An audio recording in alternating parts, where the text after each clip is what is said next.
Okay, so in this video, we're actually just going to be looking at Conor McGregor's mannerisms and just the way his body's moving. So I got this video off of Casual MMA, and it says Conor McGregor is literally involuntarily spazzing from drugs in his latest interview with Sports Illustrated. Now, we don't know necessarily if there's drugs. Do I believe there's drugs involved? Yes, because when Conor McGregor was in the UFC, which I mean technically kind of is, but when he was fighting actively in the UFC, he was a much smaller man, okay?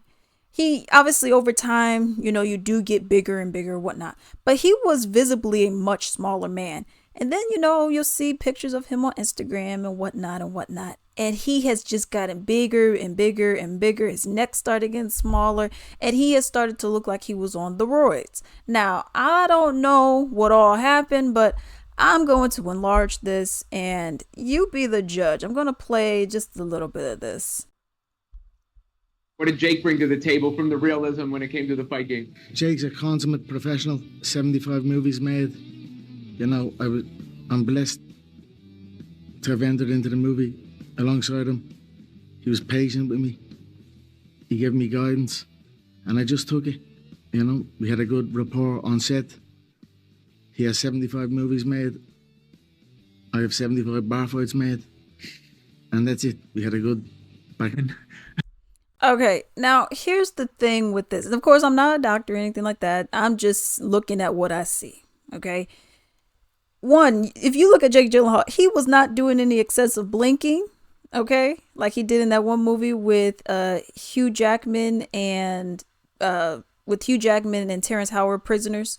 He was not doing any excessive blinking. He wasn't doing really much movement. He was just looking at him like a regular person would.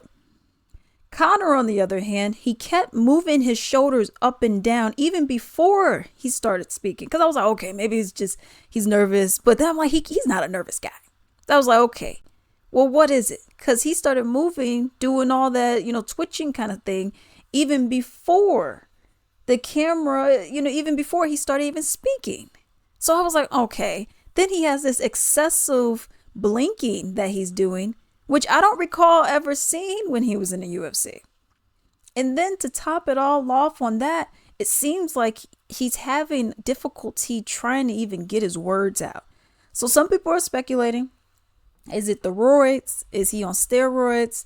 Is he on, some kind of coke? Some people say he's tired. People don't act like that when they're tired. Some people are like, oh, it's a hangover. People also don't act like that when they have a hangover. So that's my thing. But let's watch a little bit more. I sometimes had to remind him. I landed one punch once, and he hit me with a door. Other than that, it was absolutely perfect. That's true. An amazing stunt team, Gareth Warden and Steve Brown, and they were phenomenal with us. They gave us free rein. And we've done a good job.